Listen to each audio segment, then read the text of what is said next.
Good day. My name is Claudia, and I'm joined by Tim, Steve, and Anders. We are Seton Hall University, and we initiate coverage on Merck with a buy recommendation, a price target of $99, a 19% upside as of April 20th. Merck's mission is to save and improve lives around the world, inventing for a better life. Three pillars support our price target: fast-growing oncology drug Keytruda, fast-growing vaccine, Gardasil, and the increasingly successful animal health division. I will discuss the products and corporate governance that provide Merck's competitive advantage. First is Gardasil. Gardasil's 5-year CAGR is a healthy 17%.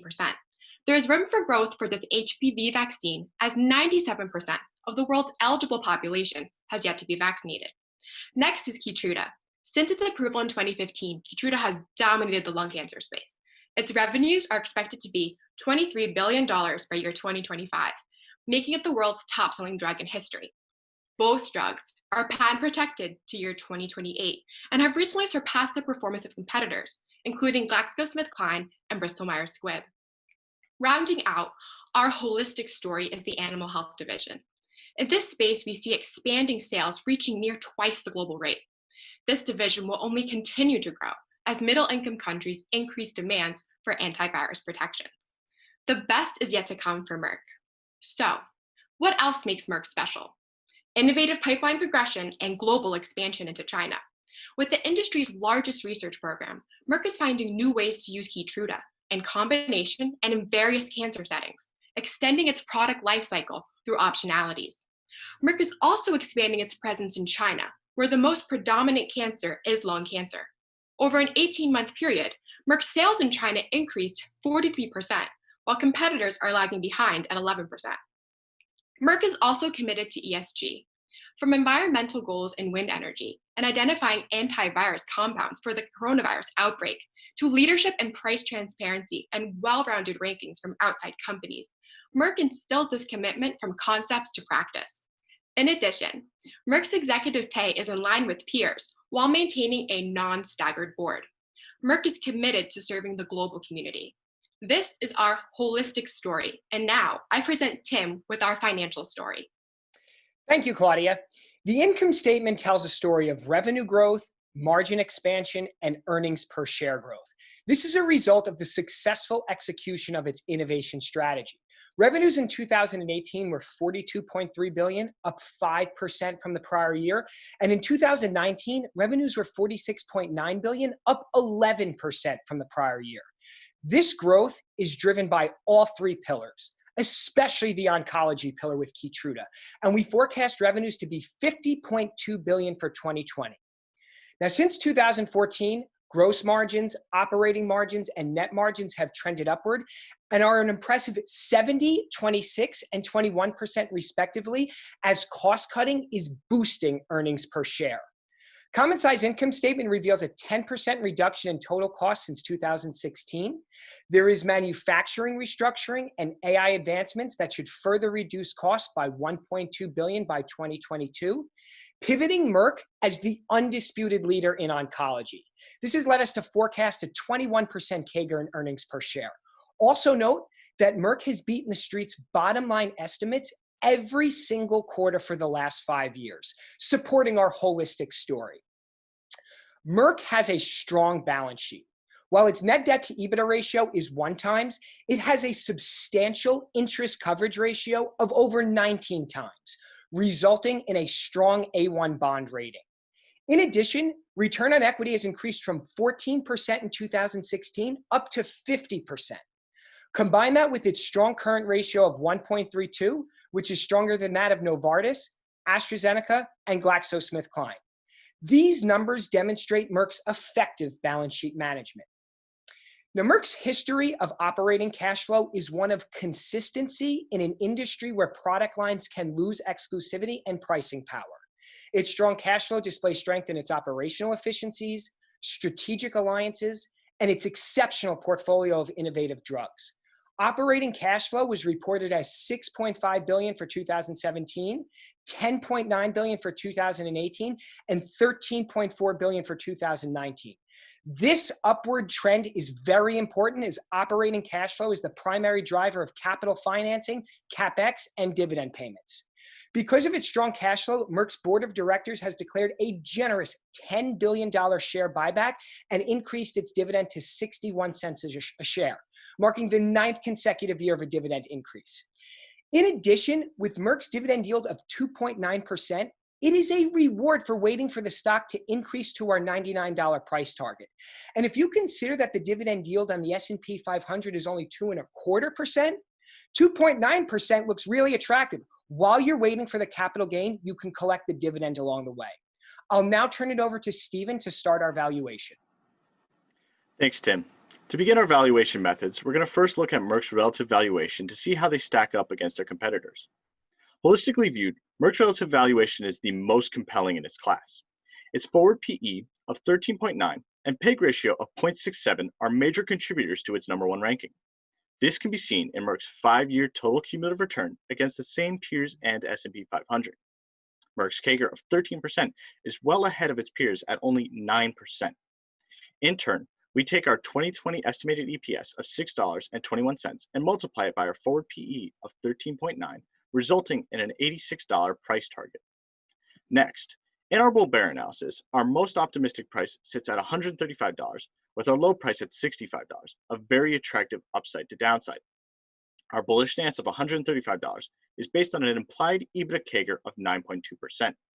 Juxtaposed by our bear case at $65, which is driven by sub-industry growth and an added concern of a recession, our base case fits comfortably right in the middle at $109 based on our FCFE model. I'll now hand it off to Anders to discuss in further details our free cash flow to equity and some of the parts models. Thank you, Stephen. We forecast Merck to generate significant cash flow on a 5-year 6.7% top-line CAGR, coupled with a 6.4% EPS CAGR, leading to an implied EBITDA CAGR of 4.6%. Now, as we are only concerned with the equity of Merck, we use a 6.9% CAPM-derived cost of equity based on a bottom-up beta of 0.74. Given its expanding pipeline and optionalities, Merck has constructed a wide economic moat, as free cash flow climbs from $11.2 billion in 2019 to $13.2 billion by 2024. The recent decision by management to spin off a new co only reaffirms our thesis that Merck is being undervalued on a fundamental basis. Through some of the parts model, we identify 3 robust segments that define Merck: pharmaceuticals, vaccines, and animal health, weighting them by their contribution to sales and valuing each using a blended PE of firms in each segment peer group. This results in a $102 price target on $6.21 of EPS with a weighted average 16.5 PE. Checking our results, we ran a sensitivity analysis and a Monte Carlo simulation. Across varying terminal year EPS and cost of equities, our sensitivity analysis indicates a potential upside of $121 to a downside of $67. These results translate to a potential 49% upside to a 19% downside as of April 20th. Our Monte Carlo simulation with 1,000 iterations shows an average price of $105 and a standard deviation of $5.36. Our attractive price target sits within 2 standard deviations of the mean, and we are 95% confident of our results. Merck is showing an attractive valuation. Given that cash is king, our fundamentally grounded free cash flow to equity model is weighted the heaviest. Reinforced using a relative valuation and checked with a sum of the parts model, we arrive at our attractive $99 price target, a 19% upside as of April 20th. And now Claudia will cover the risks and the final thoughts. Thank you, Anders. Political pressure and regulatory approval slow time to market. However, Merck has extensive experience in the approval process, mitigating this risk. 1 minute remaining. Is price pressure. A second concern is price pressure. However, Merck's rising profit margins suggest it is managing this space well. Gene therapy moves treatment away from drugs. However, it is in its early stages and its efficacy has yet to be demonstrated. Finally, the coronavirus has instilled recessionary fears. However, we do not see the sales of Keytruda and Gardasil being significantly impacted, as sales are not business cycle driven. These risks do not undermine our holistic story that is once again based on 3 pillars of oncology, vaccines, and animal health. Merck's recent announcement that it will use these 3 areas to organize its business only further reinforces our conviction and our holistic story. Thank you. We now welcome your questions.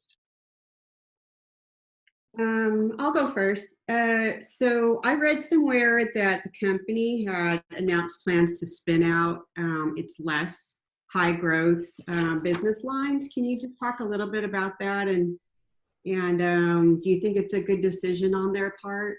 Yeah, we think it's a really good decision. And the reason why they did it is the cash flows from a lot of those legacy products were what was propping up Merck's oncology business, which it built from the ground up. Now, not only is it built up, but it's a thriving business. So therefore, the two businesses apart will be worth more than the whole. And we think it's a very good business decision. And taking into consideration the fundamentals of this deal, this will unlever Merck's current balance sheet by a good bit. The deal is structured so that NewCo will take on roughly 40% of Merck's outstanding debt, which amounts to roughly 8.5 to 9.5 of the 26 billion. So we see this as a catalyst to really delever Merck and make them a little bit leaner and higher growth oriented. So are they going forward with that? Halfway through 2021 is the projected completion of the deal. You're working on some potential vaccines for the coronavirus, et cetera, and some, can you get into a little detail about your R&D expenses related to some of these new products?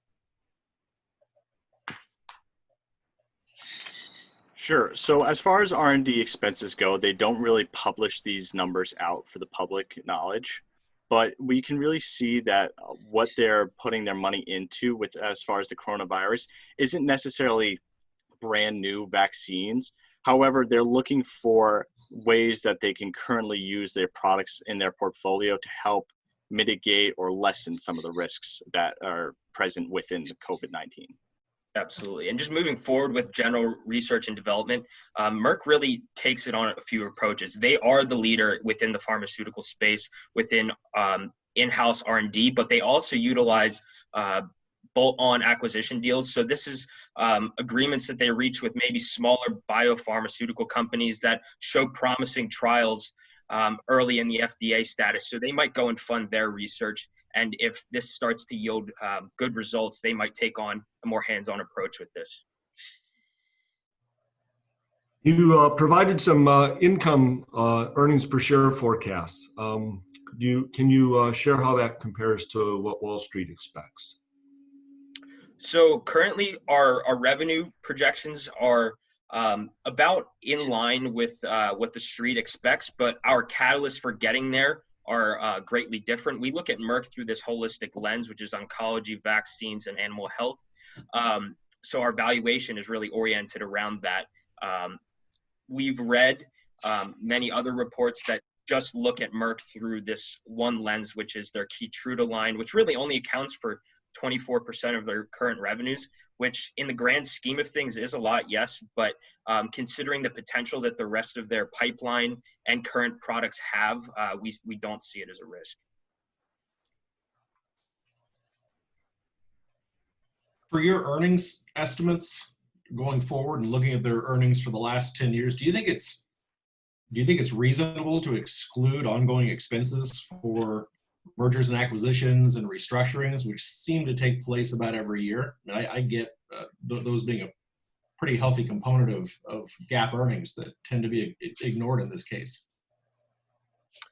Well, we forecasted on a non-GAAP basis. So we reconciled the GAAP numbers to reflect the non-GAAP figures that Merck projects. Should those expenses be ignored? So the expenses themselves of the actual bolt-on acquisitions that Merck goes forth with really do get offset. Merck doesn't just go out and randomly pick out any certain company. So in theory, while they're not necessarily baked into the numbers, they are baked into the projections of our models. So I would imagine that their animal health products would be more impacted during a recession than the others. Do you agree with that? And what has been their experience with those products during prior downturns? Well, so the animal health industry as a whole is relatively new, and it's pretty niche if you really take a look at it. There's only a number of decent players in the space. Merck is actually one of them. They have an exceptional CAGR compared to the industry. And what we're really seeing is that Merck is trying to really bolster their livestock portion of this portfolio. Take, for example, their recent acquisition of Antelic, which emphasizes the digital technology space of animal health. So this is technologies that allow farmers to really track the health of their herds, and aggressively pushing into emerging middle markets. Merck is seeing a lot of success with that platform. And when you talk about in terms of a recessionary fears at playing into animal health division, really Merck is in part the two separate sections of animal health, both companion and livestock. And really livestock is less cyclical, with the fact that your food is always going to need to be up to par. The animals are always going to need to be receiving their medicines, their vaccinations, so that the FDA can approve it. So we really don't see major impacts on that aspect. Outside of Keytruda and Gardasil, talk about the patent cliff for the rest of their large drugs like Januvia and various other big ones. I'll talk about the Januvia. If you look at, Januvia, even though it is a declining business, it does still generate enormous cash flow for Merck, but it is going to lose exclusivity in 2023. However, if you do look at, the success and the growth of Keytruda, it is going to more than compensate for that loss of exclusivity. And then, Stephen, if you want to bring up about diabetes. Yeah, so currently within diabetes, we actually see Merck expanding their pipeline for different options within that aspect. It seems like whatever political candidate you listen to, they always cite the cost of drugs as one thing that bothers them. How much risk is there to gross margin because of that? Of course. Yeah. So go ahead. Initially, we're actually going to take a look at what is already in place. Right now, for hospitals and health insurance plans, protocols already are well established so that these hospitals are using Keytruda, they're using Gardasil, they're using all of Merck's products. And also the fact that insurance companies already have these protocols enabled, that they're saying, yeah, we're going to pay this amount for it. Merck is also committed to having that list price not increased by the cost of living for each year. And they've actually been a leader in this space with their price transparency report that they provide every year since 2010. And the other thing that I would add with regard to legislator, if there is successful treatment of the coronavirus by the pharmaceutical industry, I think it's going to remind the world of the social importance of this group. And I think it is going to shield it from some legislative pressure, at least in the short term. So we're not as concerned about that on margins, and we have modeled our gross margins conservatively.